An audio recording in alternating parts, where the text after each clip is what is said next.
fifankatiavanay jereo ny firedaredan'ny afo ampony masoandro manosika zavana mamakivaky navakavaka makadiry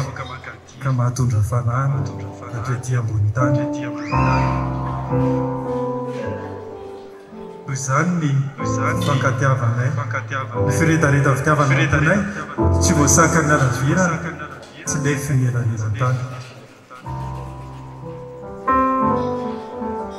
jereo dia volana feno manana mibalika amin'ny elo manontolo manazava-ny alina mahenika ny tontolo toy izany ny fitiavanay mitia amin'ny fo manontolo sy ny momba ny ray manontolo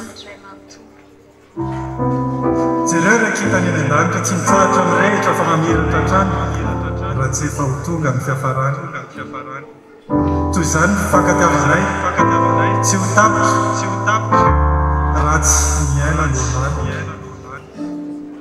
ny masoandro ny volana ireo kitana dia samboajanahary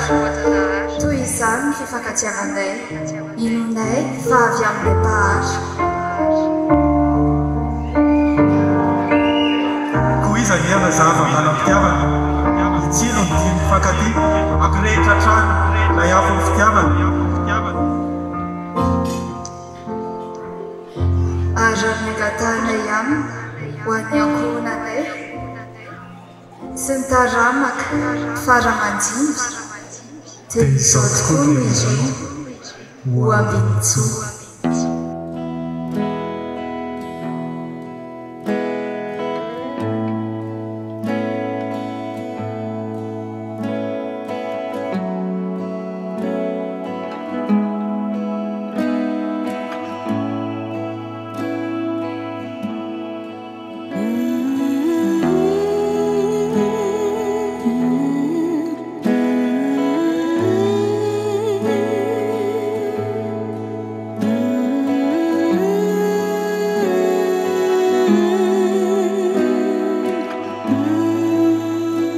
eto anatrehan'ny Andriamanitra sy ny fiangonana izaho raha naivo Rakotondravelo Mandimbiny Irina manaiky anao Randriana Arsoa Irina Ambinitsoa ho vadiko manaraka ny fomba ny fanambadiana kristianina na mitombo harena isika na miamalahelo na finaritra na marary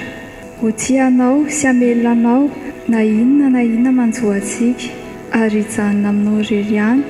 mandra-piavy ny fahafatesana. There is some hidden love